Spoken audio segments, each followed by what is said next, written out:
actors in a play today on Fortitude through Stoicism, and this is my 365-day journey of implementing the ancient philosophy of Stoicism into the life of this modern masculine man. So I just woke up, and it's nighttime in the U.S. where I'm, used to being. So it's very odd waking up and your body being, what are you doing? You're supposed to be going to sleep right now. It's all confused. My whoop is confused. My brain is confused, but the work continues. So jumping into it today, actors in a play.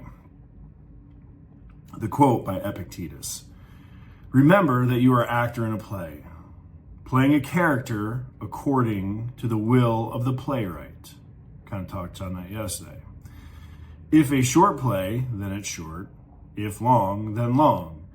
If he wishes for you to play a beggar, play even that role well. Just as you would if you were a cripple, a honcho, or an everyday person. For this is your duty, to perform well the character assigned to you. That selection belongs to another. This is what we were talking about with acceptance yesterday. And if you remember, I was kind of struggling with the concept of what is within our control and what isn't within our control. So today they're going deeper by saying at your root, you kind of are who you are. Let's go deeper. So Ryan Holiday talks about Marcus Aurelius. Now, Marcus Aurelius did not want to be emperor. He wasn't a politician who sought office, and he wasn't even actually the heir to the throne.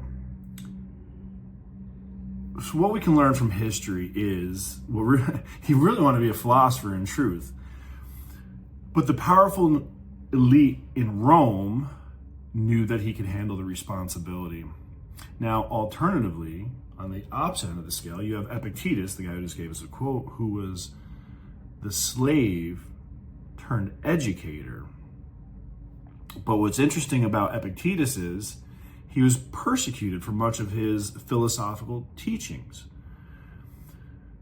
So both Marcus Aurelius and Epictetus did quite well with the roles that they were assigned. But here's my question, right? How much of Marcus Aurelius's success was due to just fate? But how much of it was due, we can see his character, someone who's continually working on self-improvement, who is analyzing his performance, who is analyzing his thoughts, someone who wants to control his emotions. Doesn't really much sound like fate, though, again, does it, really? Because he's doing something different than the person next to him. He's altering the course of fate.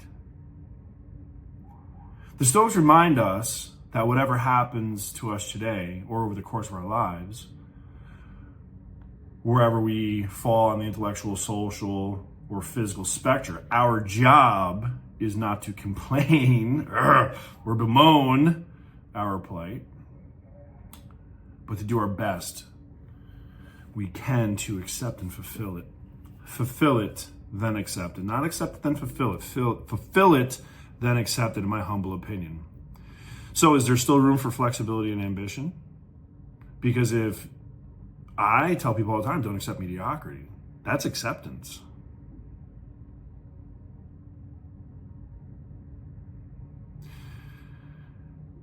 The history of the stage is littered with stories of big parts that turned into starring roles and indelible characters that were expanded in future adaptations. But even this begins with acceptance and understanding and a desire to excel at what's been assigned.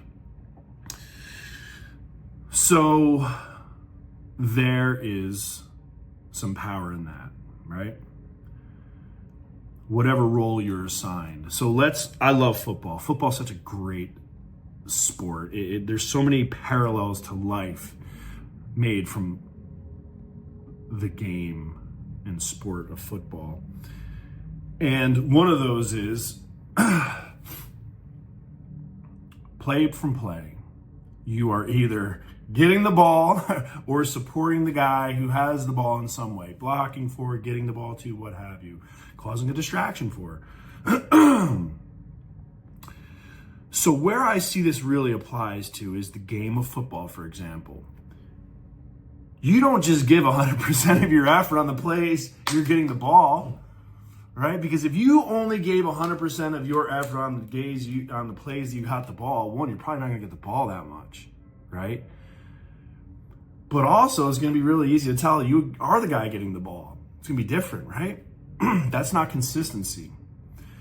So what this is saying is, if I know that I'm getting the ball, my job is to put this fucking ball in that end zone and not let anybody stop me between here and there, right? I am going to do that with 110% of my ability, with utmost rage, commitment, passion, aggression. Alternatively, if I'm the guy blocking for the guy getting the ball, my job is to take that fucking linebacker's head off. I fucking hate him. I hate his mother. I hate everything he fucking stands for, right? I'm going to get into that role and I'm going to take his fucking head off because that's my job. I'm not just going to say, oh, not getting the ball on this one, so I'm just going to throw a shoulder into him, carry out the motions. That's where I see Stoicism really. And when I'm talking about actors in a play, we are actors in a play. There's many characters in our movie, right? We are hopefully not the starring role in our own film. That would really be terrible.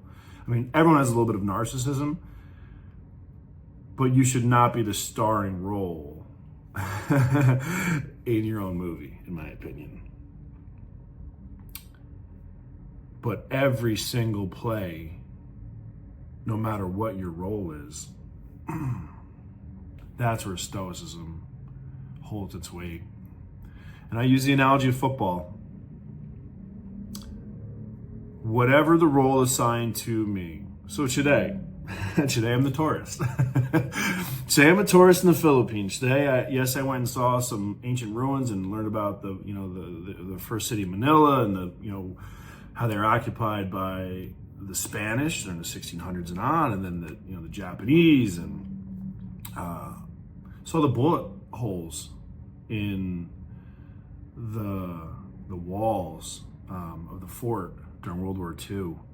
100,000 Filipinos lost their lives in that battle. It's pretty interesting being there. And so why does that matter, Shawn? Because I was present. I took a tour. I listened. I touched the bullet holes. I touched the cannons. Yesterday, I was the tourist. And today, I'm the tourist too. So I'm going to a beach town somewhere, taking some ferry somewhere. I have no idea. But that's me being an actor in my play. And this particular section of my movie, or my play, if you will, is rest, recuperation, pouring into my creative buckets, if you will. And I'm going to give it everything. Because if I go in and just dip a toe in, I'm not going to get the full experience. I'm not going to get satisfied. Same thing with everything else in our life. What I believe is, and I remember Mom saying, and here's what Mama said. Mama said, son, if something's worth doing, it's worth doing right. Stuck with me. If something is worth doing, it's worth doing right. So what does that mean? Life. It's worth doing. So precious. So if life is worth doing, that's why I'm putting so much effort into doing it right. And what Stoicism teaches us is I can't necessarily control, like puppet strings, the other actors in this play, but perhaps I can't influence them through my character and through my actions. That, time to go be a tourist.